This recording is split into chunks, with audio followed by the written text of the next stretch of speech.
All right, now you're growing microgreens. You decided to grow them. How do you water them? This is a very important thing. We all need to be watered, so do the plants. So let's figure out how to get water to the plants the most efficient ways. So watering systems here. So buckets. So a food safe bucket is ideal to use. So this is kind of what we used in the beginning. This is a food safe bucket we used. And then we used a measuring cup. So we were taking this measuring cup, filling this bucket with water, and filling each tray. Now I do recommend doing this because you're going to figure out how much water the plants actually need when you first start. So does it need a cup? Does it need a cup and a half? Does it need 2 cups where you live? Everybody's going to be different.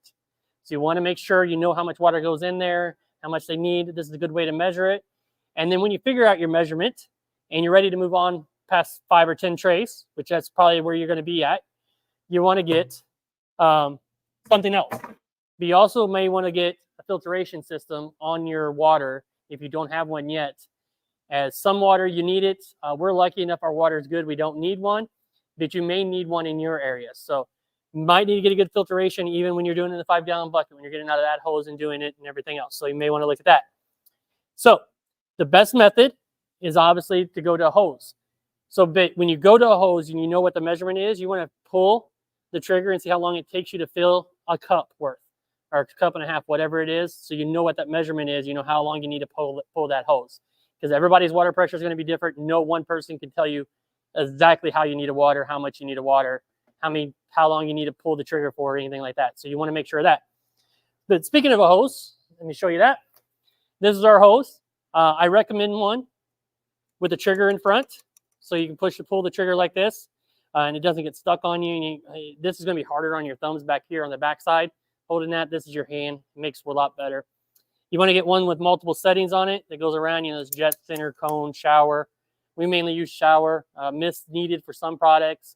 Some of the, flat, flood, full things are better for some other things. So this gets you the versatility. So you want to definitely use something like this that's going to give that to you. So that's important with the nozzle, with the hose and the nozzle. You don't want to just be straight pouring out of a hose. You're never going to know how much that is. So you want to use that nozzle.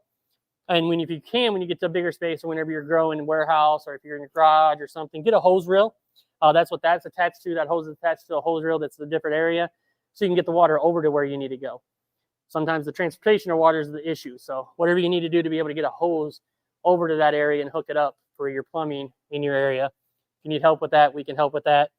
And then you can get a filter inline on that in your system to make sure the water gets filtered.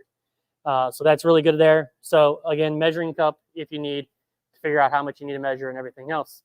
So that's how you set up your watering system from when you're first starting out to a bucket to when you grow big and you get a hose reel and a hose and everything else.